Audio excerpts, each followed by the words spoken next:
بسم اللہ الرحمن الرحیم الحمدللہ رب العالمین والصلاة والسلام علی اشرف الانبیاء والمرسلین وعلی آلہ وصحبہ اجمعین اشہد ان لا الہ الا اللہ وحدہ لا شریک لہ واشہد ان محمدا عبدہ ورسولہ صلی اللہ علیہ وسلم۔ اللہ رب العالمین نے انسانوں کو یا مسلمانوں کو اجر حاصل کرنا یا ان کا جو نامہ اعمال ہے اس میں ان کے جو کریڈٹس ہیں، ان کے جو نامہ اعمال میں نیکیوں کا اضافہ کرنے کے لیے بہت سے اعمال بتائیں۔ چھوٹے چھوٹے اعمال کچھ اس طرح کے ہوتے ہیں کہ اس میں کرتے وقت کوئی زیادہ وقت نہیں لگتا، لیکن وہ فائدہ مند بہت زیادہ ہوتے ہیں معاشرے میں۔ اگر ہم ان چیزوں کو اپنا لیں تو ان چیزوں سے ہمارا معاشرتی تعلق بھی مضبوط ہوتا ہے، ہمارا اللہ رب العالمین بھی راضی ہوتا ہے، اور اسی طریقے سے ہمیں دنیا کے اندر ہمارا معاشرت مضبوط ہونے کے ساتھ ساتھ عزت بھی ملتی۔ مثال کے طور پر ان کاموں میں سے ایک کام ہے مریض کی عیادت کرنا۔ مریض کی عیادت جب بندہ کرتا ہے تو اس کے بہت سارے فوائد ملتے ہیں آخرت کے حوالے سے۔ اللہ رب العالمین نیکیوں میں بھی اضافہ کرتا ہے، فرشتے بھی اس کے لیے دعائیں کرتے ہیں، وہ جنت کے باغوں میں بھی ہوتا ہے۔ اور اسی طریقے سے اگر جب ہم مریض کی عیادت کرتے ہیں تو وہ معاشرتی ایک ہمارا تعلق بھی بنتا ہے۔ وہ مریض چاہے مسلمان ہو چاہے غیر مسلم ہو، مسلمان کی عیادت کرنا تو باعث ثواب ہے ہی۔ آپ صلی اللہ علیہ وسلم غیر مسلموں کی بھی عیادت کرنے جاتے تھے۔ مسلمانوں کو چھوڑ کر، یعنی مسلمانوں کو چھوڑ کر غیر مسلموں کی عیادت کرنا بھی یہ ایک بہت بڑا عمل ہے۔ لیکن ہمارا مسلمان بھائی بیمار ہوتا ہے، ہسپتالوں میں آپ دیکھیں کتنے لوگ بیمار ہیں۔ اگر ہمارا کوئی رشتہ دار مریض نہیں ہے نا، صرف ثواب لینے کے لیے، میں کچھ سلف کے بارے میں یہ سنتا ہوں، کچھ لوگ ایسے ہمارے معاشرے میں موجود ہیں، وہ اگر ان کا کوئی رشتہ دار بیمار نہیں ہوتا وہ اسپتال میں چلے جاتے ہیں۔ کیوں؟ اس کا ثواب بہت زیادہ ہے۔ اتنا بڑا اجر حاصل کرنے کے لیے وہ اسپتالوں میں نکل جاتے ہیں کہ یار چلو کسی مسلمان کی عیادت کر لیں گے تو ہمیں یہ اجر مل جائے گا۔ اجر کیا ہے؟ سب سے پہلے تو ہم یہ دیکھیں کہ نبی کریم صلی اللہ علیہ وسلم نے کتنی ترغیب دلائی ہے مریض کی عیادت کرنے کے بارے میں۔ نبی کریم صلی اللہ علیہ وسلم نے ارشاد فرمایا، صحیح بخاری میں 5373 نمبر روایت ہے، جس میں آپ صلی اللہ علیہ وسلم نے ارشاد فرمایا، اطعم الجائع وعود المریض وفک العانی، بھوکے شخص کو کھلاؤ، مریض کی عیادت کرو اور قیدیوں کو چھڑاؤ۔ اس میں آپ صلی اللہ علیہ وسلم نے معاشرے میں جو چیزیں ہمیں ایک دوسرے یعنی مسلمان کو دوسرے مسلمان کے ساتھ رہنے میں، مسلمان کی دوسرے مسلمان کے ساتھ رویے میں جو چیز تقویت دیتی ہے ان چیزوں کو بیان کیا ہے کہ ایک مسلمان جب بھوکا ہو، پیاسا ہو، دوسرا مسلمان اس کے پاس روٹی کا ٹکڑا ہے وہ اس کو دے دے تو یہ مسلمان جو بھوکا ہے یہ اس کے ہر معاملے کے اندر کام آئے گا۔ کیوں؟ بھوکے کو کھانا کھلانا اس طریقے سے ہوتا ہے کہ آپ اس سے جو مرضی کام لے لیں۔ تو ایک مسلمان دوسرے مسلمان کے ساتھ تعلق مضبوط کرے کس طریقے سے؟ اس کو کھانا کھلائے۔ دوسرا عمل کیا بتایا؟ وعود المریض، اور مریض کی عیادت کرو۔ تو مریض کی عیادت کرنا یہ بھی آپ صلی اللہ علیہ وسلم نے ایک اسلامی حکم ہے، آپ صلی اللہ علیہ وسلم نے ارشاد فرمایا ہے، تو اس پر عمل کرنا، اور آپ صلی اللہ علیہ وسلم نے جو بھی چیز بیان فرمائی ہے اس پر عمل کرنا باعث ثواب ہے۔ لیکن اگر اس کا ثواب آپ صلی اللہ علیہ وسلم اور بھی زیادہ بیان کر دیں تو یہ سونے پر سہاگے جیسا ہو جاتا ہے۔ اسی طرح آپ صلی اللہ علیہ وسلم نے ارشاد فرمایا، عود المرضى واتبعوا الجنائز تذکرکم الآخرہ، مریضوں کی عیادت کرو، مریضوں کی عیادت کرو، جنازوں کی پیروی کرو، یعنی جب جنازہ کوئی فوت ہو جائے مسلمان اس کے جنازے میں جاؤ، یہ تمہیں آخرت کی یاد دلائے گی، یعنی جنازوں میں شرکت کرنا ہے۔ یہ حدیث صحیح الترغیب و ترہیب میں جلد 3 صفحہ 370 میں موجود ہے۔ صحیح مسلم میں حدیث موجود ہے، آپ صلی اللہ علیہ وسلم نے ارشاد فرمایا، ایک مسلمان کے دوسرے مسلمان پر 5 حق ہوتے ہیں۔ ایک مسلمان کے دوسرے مسلمان پر 5 حق ہوتے ہیں۔ 5 حقوق کون کون سے؟ سب سے پہلا آپ صلی اللہ علیہ وسلم نے ارشاد فرمایا، رد السلامی، ایک مسلمان دوسرے مسلمان کو سلام کرے تو اس سلام کا جواب دینا یہ ایک مسلمان کا دوسرے مسلمان پر حق ہے۔ سلام کا جواب ضرور دینا چاہیے۔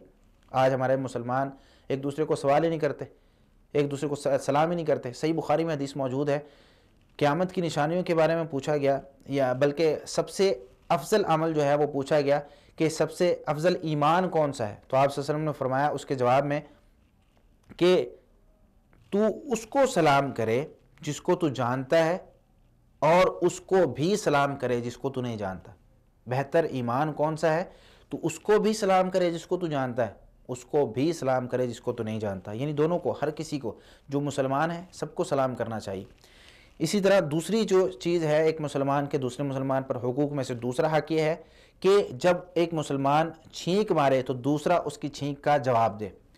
چھینک مارتے وقت آداب یہ ہیں کہ جو شخص چھینک مارے وہ چھینک مارتے ہوئے اپنے ناک پر اور منہ پر اپنا ہاتھ رکھے، اور اسی طریقے سے وہ الحمدللہ کہے یا الحمدللہ رب العالمین کہے۔ دونوں طرح کی احادیث آتی ہیں صحیح الجامع میں، الحمدللہ کہے یا الحمدللہ رب العالمین کہے۔ دوسرا جو شخص ہے سننے والا، وہ یرحمک اللہ کہے گا، وہ اس کے بدلے میں، اور یہ اونچی آواز سے کہنا ہے، الحمدللہ بھی اونچی آواز سے کہنا ہے، یرحمک اللہ بھی اونچی آواز سے کہنا ہے۔ تو یہ جو یرحمک اللہ کہنا ہے، یہ حق ہے ایک مسلمان کا دوسرے مسلمان پر کہ ایک شخص جب اس کو چھینک آئے وہ الحمدللہ کہے، دوسرا شخص اس کے جواب میں یرحمک اللہ کہے۔ تو یہ جو دوسرا مسلمان کر رہا ہے یہ اپنا ایک حق ادا کر رہا ہے جو اس مسلمان کا اس پر تھا۔ پھر آگے سے یہ شخص جو چھینک مارنے والا ہے یہ کہے گا یہدیکم اللہ ویصلح بالکم، اللہ مجھے اور جو تمہیں ہدایت دے اور تمہاری حالت درست کر دے۔ تو یہ ایک دعا ہے جو آپ صلی اللہ علیہ وسلم نے سکھائی ہے۔ تو دوسرا حق کیا ہے ایک مسلمان کا دوسرے مسلمان پر، کہ جب وہ چھینک مارے تو چھینک کا جواب دے، یعنی یرحمک اللہ کہے۔ تیسرا ہے کہ جب ایک مسلمان دعوت دے تو اس کی دعوت کو قبول کرے۔ جب ایک مسلمان دوسرے مسلمان کو دعوت دے، دعوت کسی بھی چیز کی ہو، کھانے کی ہو، یا وہ کوئی نیکی کی بات بتا رہا ہے اس کی دعوت دے رہا ہے، یا وہ کھانے کی کسی مثال کے طور پر کوئی ولیمہ ہے ولیمے کی دعوت دے رہا ہے، یا کوئی کھانے پینے کی گھر میں دعوت کر رہا ہے، تو دعوت ایک مسلمان کی دوسرے مسلمان پر حق ہے کہ جب تک وہ کوئی غلط کام نہیں کرتا اس کی دعوت، انسان یہ نہیں کہ میں بس ٹھیک ہے کسی نے دعوت دی ہے یار میں نہیں جاتا، گناہ گار ہوتا ہے شخص۔ اگر کسی کی دعوت بغیر عذر کے چھوڑ دے تو گناہ گار ہوتا ہے۔ ہمارے معاشرے میں یہ ہوتا ہے، اس حدیث سے ایک بات یاد آ گئی کہ جب کوئی شخص کسی کو دعوت دیتا ہے نا، بھائی یہ کھا لیں، کوئی چیز کھا رہا ہو تو پاس سے گزر ہو، یا کوئی بھائی یہ کھا لیں، تو اب اس شخص نے دعوت دی ہے، اسلامی حق تو یہ ہے کہ وہ شخص اس دعوت کو قبول کرے، لیکن ہمارے معاشرے کی عادت ہے کہتے ہیں نہیں بھائی آپ کھائیں جزاک اللہ، حالانکہ دل کر رہا ہوتا ہے کئی مرتبہ، لیکن ایک دو مرتبہ تو ضرور انکار کرتے ہیں۔ اور اگر انکار نہ کریں تو یہ دعوت دینے والا شخص بھی کیا کرتا ہے، کہتا ہے یار وہ تو بھوکا تھا، اس کو ایک مرتبہ دعوت دی وہ فوراً آ گیا۔ بھائی یہ نہیں ہونا چاہیے۔ اسلامی حقوق یہ ہیں کہ آپ نے دعوت دی ہے تو آپ دعوت ہی نہ دیں، اگر دعوت دی ہے وہ فوراً قبول کرے، اگر اس کا کوئی عذر نہیں ہے، اس کو جلدی نہیں کہیں جانا نہیں ہے تو وہ فوراً قبول کرے، اگرچہ ایک لقمہ کھا لے لیکن کھائے ضرور۔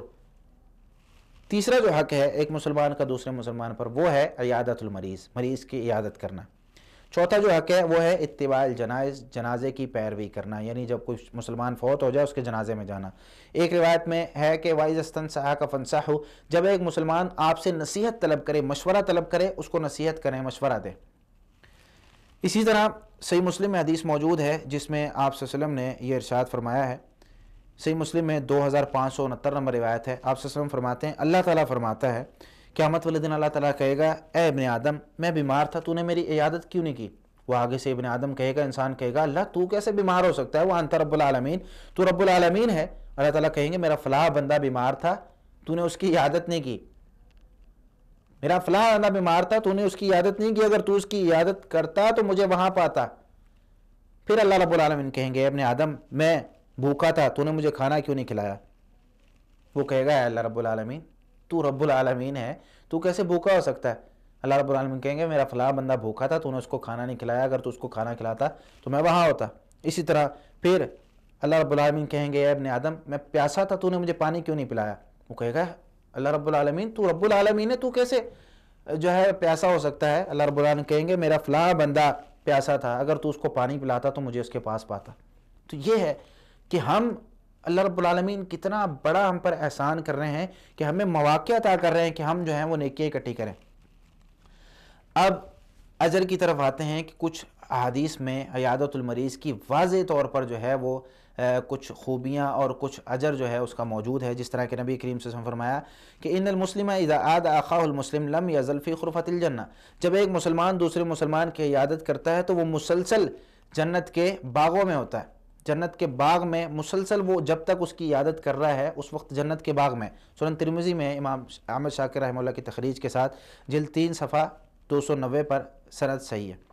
اس کے بعد صحیح مسلم میں 1028 نمبر روایت ہے جس میں نبی کریم صلی اللہ علیہ وسلم صحابہ کرام سے پوچھتے ہیں من اصبح منکم اليوم صائما، بھائی آج روزہ کس نے رکھا ہے؟ ابو بکر رضی اللہ عنہ کہتے ہیں انا، میں نے رکھا ہے۔ نبی کریم صلی اللہ علیہ وسلم پوچھتے ہیں بھائی آج جنازہ کس نے پڑھا ہے؟ ابو بکر رضی اللہ عنہ کہتے ہیں میں نے پڑھا ہے۔ نبی کریم صلی اللہ علیہ وسلم پوچھتے ہیں بھائی آج کسی مسکین کو تم میں سے کسی نے کھانا کھلایا؟ ابو بکر رضی اللہ عنہ کہتے ہیں بھائی میں نے کھلایا۔ نبی کریم صلی اللہ علیہ وسلم پوچھتے ہیں آج تم میں سے کسی نے کسی مریض کی عیادت کی ہے؟ ابو بکر رضی اللہ تعالیٰ عنہ کہتے ہیں میں نے کی. وہ تھے ابو بکر رضی اللہ تعالیٰ عنہ جو صحابہ میں سب سے زیادہ افضل تھے. کتنے صحابہ کرام موجود تھے آپ صلی اللہ علیہ وسلم کے پاس, لیکن ہر کام میں ابو بکر رضی اللہ تعالیٰ عنہ کہہ رہے ہیں میں نے کیا. ایسے نہیں فضیلت بنتی, فضیلت بنتی ہے عمل کرنے سے. عمل کرنے سے زندگی بنتی ہے, جنت بھی جہنم بھی. تو ابو بکر رضی اللہ تعالیٰ عنہ کہتے ہیں میں نے. نبی کریم صلی اللہ علیہ وسلم نے ارشاد فرمایا مجتمع فی امرئ الا دخل الجنہ, کسی بھی آدمی میں یہ نیک اعمال اکٹھے ہو جائے نا, فرائض کے بعد بندہ یہ بھی کرتا ہو, تو وہ آدمی جنت میں ضرور جاتا ہے. کوئی تیسرا آپشن ہے ہی نہیں, دوسرا آپشن ہے ہی نہیں, وہ ڈائریکٹ جنت میں جاتا ہے. اسی طرح سنن ترمذی میں امام احمد شاکر رحمہ اللہ کی تخریج کے ساتھ جلد 3 ہے, صفحہ 292 ہے, نبی کریم صلی اللہ علیہ وسلم نے ارشاد فرمایا ما من مسلم یعود مسلم غدوة الا صلی علیہ 70,000 ملک حتی یمسی. ایک مسلمان دوسرے مسلمان کی عیادت صبح کے وقت کرتا ہے, تو صبح کے وقت کرنے کی وجہ سے شام تک اس پر 70,000 فرشتے رحمت کی دعا کرتے رہتے ہیں. ایک شخص دوسرے مسلمان کی عیادت کرتا ہے صبح کے وقت, شام تک 70,000 فرشتے, 1 2 10 12 15 نہیں, 1000 نہیں, 10,000 نہیں, 70,000 فرشتے شام تک رحمت کی دعا کرتے ہیں. اور فرشتوں کی دعائیں قبول ہوتی ہیں, فرشتے گناہ گار نہیں ہوتے. تو رحمتیں لینی ہیں, اللہ کی رحمتیں اپنے اوپر, رحمتوں کا نزول کروانا ہے, تو کسی مریض کو ڈھونڈیں, اس کی عیادت کریں. مریض نہیں ملتا, ہسپتال میں چلے جائیں, ہسپتال ہر شہر میں موجود ہوتا ہے تقریباً, تو وہاں جائیں, مریض کی عیادت کریں, اتنا ثواب حاصل کریں. اسی طرح وَإِنْ عَادَهُ عَشِيَّةً إِلَّا صَلَّى عَلَيْهِ 70,000 مَلَكٍ حَتَّى يُصْبِحَ وَكَانَ لَهُ خَرِيفٌ فِي الْجَنَّةِ. اگر شام کے وقت کرے, صبح تک 70,000 فرشتے اس کے لیے رحمت کی دعا کرتے رہتے ہیں, اور اس کے لیے جنت میں ایک باغ بنا دیا جاتا ہے. جنت میں باغ بھی مل رہا ہے, 70,000 فرشتے رحمت کی دعا بھی کر رہے ہیں, صبح کرے شام تک, شام کو کرے صبح تک. اور کیا چاہیے, کتنی فضیلتیں چاہیے ہمیں. کون سے ایسے اعمال ہیں جو ہم کریں گے اور ہمیں اتنے بڑے بڑے اجر ملیں گے. چھوٹا سا عمل ہے. مسلمان وہ تو اگلا خوش ہوگا ہی ہوگا, لیکن اللہ کتنا خوش ہو رہا ہے. پھر اگلی حدیث میں نبی کریم صلی اللہ علیہ وسلم نے ارشاد فرمایا من عاد مریضا نادى مناد من السماء, جو کسی مریض کی عیادت کرتا ہے, آسمان سے آواز لگانے والا آواز لگاتا ہے, طبت وطاب ممشاک وتبوأت من الجنة منزلا. سنن ابن ماجہ میں 1443 نمبر روایت ہے اور حسن درجے کی ہے. اس روایت میں وہ منادی لگانے والا آواز لگاتا ہے, فرشتہ کہتا ہے طبت, تو بہترین بندہ ہے, تو پاک ہے, صاف ہے, بہت زبردست تو دنیا کے اندر موجود ہے. وطاب ممشاک, اور تیرا جو رستہ ہے آخرت کا وہ بھی بالکل سیدھا اور پاک صاف واضح ہو گیا ہے. وتبوأت من الجنة منزلا, اور تیرا جنت میں ایک گھر بھی بن چکا ہے. اسی طرح ایک حدیث میں سنن ابن ماجہ میں ہی 1442 نمبر روایت ہے, سند صحیح ہے, نبی کریم صلی اللہ علیہ وسلم ارشاد فرماتے ہیں من اتی اخاه المسلم عائدا مشى في خرافة الجنة حتى يجلس فی خرافۃ الجنہ حتی یجلس. ایک آدمی دوسرے مسلمان کی عیادت کرنے کے لیے آتا ہے, تو وہ اس کے پاس آ کر اس کی عیادت کرتا ہے, جنت کے باغوں میں رہتا ہے, حتی یجلس, حتیٰ کہ بیٹھ جائے. فَإِذَا جَلَسَ غَمَرَتْهُ الرَّحْمَةُ, جب بیٹھ جاتا ہے تو اس کو رحمت ڈھانپ لیتی, وہ اللہ کی رحمت میں ہوتا ہے. اسی طرح نبی کریم صلی اللہ علیہ وسلم نے, یہ تو مسلمانوں کی تھے, نبی کریم صلی اللہ علیہ وسلم ایک یہودی بچے کی عیادت کرنے کے لیے گئے, غیر مسلم کی عیادت کرنے کے لیے گئے. صحیح بخاری میں 3616 نمبر حدیث ہے. ایک عربی ایک جو ہے بچہ نبی کریم صلی اللہ علیہ وسلم کی روایت 1356 نمبر پر ہے صحیح بخاری میں. ایک بچہ نبی کریم صلی اللہ علیہ وسلم کی خدمت کیا کرتا تھا. نبی کریم صلی اللہ علیہ وسلم اس کے پاس گئے اور جا کر اس کو کہا کہ کلمہ پڑھ لے. وہ بیمار تھا, نبی کریم صلی اللہ علیہ وسلم نے اس کو کہا کلمہ پڑھ لے. اس شخص نے اپنے باپ کی طرف دیکھا, باپ اس کو کہتا ہے کہ آتے ابوالقاسم نبی کریم صلی اللہ علیہ وسلم کی اطاعت کر اور کلمہ پڑھ لے. تو نبی کریم صلی اللہ علیہ وسلم وہاں سے نکلے, کہنے لگے الحمدللہ الذی انقذہ من النار, اس ذات کی تعریف ہے, اس اللہ کی تعریف ہے جس نے اس کو آگ سے بچا لیا. اس حدیث سے بہت سے سبق ملتے ہیں. ایک غیر مسلم کی عیادت کرنی چاہیے, اگر وہ جو ہے بیمار ہے اس کی بھی عیادت کرنی چاہیے, اس سے ہماری دعوت پھیلے گی. دوسری, دعوت دوسرے کو دینا یہ ہمارا فرض ہے. آپ صلی اللہ علیہ وسلم لوگوں کو دعوت دیتے تھے, آپ صلی اللہ علیہ وسلم لوگوں پر فتوے نہیں لگاتے تھے کہ تو کافر ہو چکا ہے بس تو جہنمی ہے, یا صحابہ کرام لوگوں پر فتوے نہیں لگاتے تھے. اسلامی شعار یہ ہے کہ ہمیشہ لوگوں کو جنت میں داخلے کے لیے کوشش کریں, لوگوں کو دوزخ سے بچانے کے لیے کوشش کریں. آپ صلی اللہ علیہ وسلم کفار کے پاس جاتے ہیں دعوت دینے کے لیے, پتھر کھاتے ہیں دعوت دینے کے لیے, لوگوں کو آگ سے بچانے کے لیے. لیکن ہاں, آج ہمارے معاشرے میں کچھ لوگ لوگوں کو اسلام سے خارج کر رہے ہیں, لوگوں کو داخلے کی کوشش نہیں کر رہے, لوگوں کو اسلام سے جو ہے خارج کرنے کی کوشش کر رہے ہیں. تو یہ حدیث ایک بہت بڑا سبق ہے کہ بھئی ہم نے لوگوں کو اسلام میں داخل کرنا ہے، لوگوں کو کافر نہیں قرار دینا، مشرک نہیں قرار دینا، لوگوں کو دعوت دینی ہے کہ وہ اسلام کی طرف آ جائیں، اور آخری وقت تک دعوت دینی ہے جب تک وہ فوت نہ ہو جائے۔ فوت ہو جائے پھر اس کا معاملہ اللہ کے ساتھ ہے، اگر کافر فوت ہوا ہے تو اس کے لیے دعا نہ کریں، لیکن دنیا میں اس کی ہدایت کے لیے دعا کریں کہ اللہ اس کو ہدایت دے دے۔ تو مریض کی عیادت بہت بڑا اجر بھی ہے، اور معاشرے میں ہمارے ایک دوسرے مسلمان کے ساتھ تعاون کی ایک بہت بڑی فضا بھی قائم ہوگی۔ اللہ رب العالمین ہمیں قرآن و حدیث سمجھ کر عمل کرنے کی توفیق عطا فرمائے۔ وما علی الا البلاغ المبین۔ جزاکم اللہ خیرا۔ السلام علیکم ورحمۃ اللہ وبرکاتہ۔